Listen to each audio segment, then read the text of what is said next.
game against the high-flying Saints, okay? No doubt about it. Week 11, Eagles at Saints. It is a big one. Taking a look here at the NFC playoff picture. You got the Rams and the Saints up top there.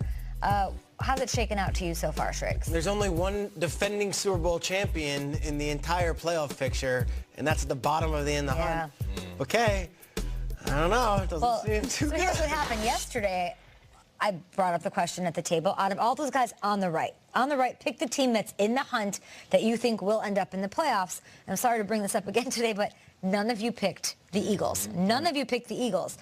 So we have to talk about this right now. Why?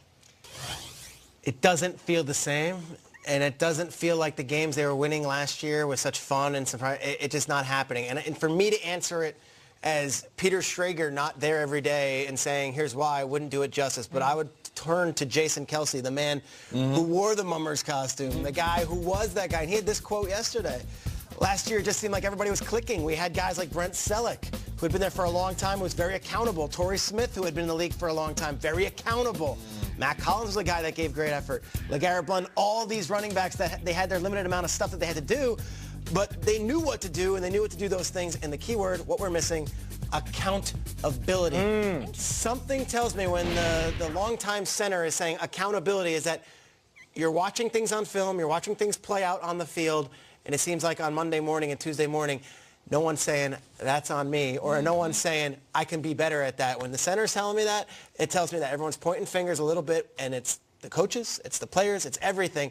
To me, this Eagles team is not clicking on the same cylinders as it was last year. And if accountability is an issue, and your center's talking about Brent Selleck as the reason why, I don't know if you can just make that happen in a flash. And that's just it. It's the accountability. And I think for people on the outside looking in, it's easy for them to see the final score and say, they lost another one. They're not the same team. But what he is saying, if you read in between the lines, is that last year it was somewhat seamless. And at times they were flawless. They were the group wearing the mask but barking louder than ever. Now they're the big dogs and their bark isn't that loud. And their bite isn't that strong, and the flow isn't the same. And when you hear him talk about guys that were there that aren't, that means the guys that are on the roster right now, they're making mistakes that are costing them the game. And the teams that are in front of them, we'll find out about the Hawks and the Packers tonight, of course. The Falcons have had some moments this season. And then when you go to wild card and teams that are leading their division, Eagles aren't in the conversation. It was a different squad last year. They were, even though they wore the underdog mask, they were running dogs off the porch. They were the big dog.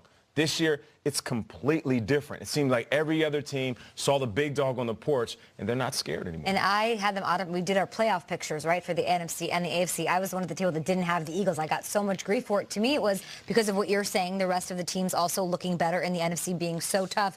But also, it's not the same team. It's not, they're missing people, all of that. Reich, DiFilippo, I'm a broken record about those two and their impact. But it's the dog masks. It is that mentality that is missing to me. This team, not, it's 9 times they scored 30 or more points last year. They have done that once this season. They have this us against the world mentality. I believe in the sanctity of Super Bowl teams, and this is the element that I think is missing most of all. And I've been saying it all season. I hope they can regain it somehow, because now they are the underdog yet again. You're right. And I have no more love to give. I've tried everything with these guys. I bought Nick Foles' book. I've done tweets. I've done speeches. And then they go out and they're getting wrapped up by a millennial named Leighton on the Cowboys and scoring 3 points in the first. Dogs. You ever see a dog is so old and deaf it starts walking into sliding glass doors and one of those Elizabethan collars and its owner's following it around with that blue bag of crap? That's Sarah McLachlan's playing the music? That's exactly it. So I'm doing everything I can possibly do. And it's sad, but I can't go out and make tackles for them. These are my guys. I'm trying to stand by them. You score 3 points in the first half at home against the Cowboys. I'm done. What else can I do? Little dogs? It's not a happy dog. Marley and me? Peter, it's not a great ending, is it?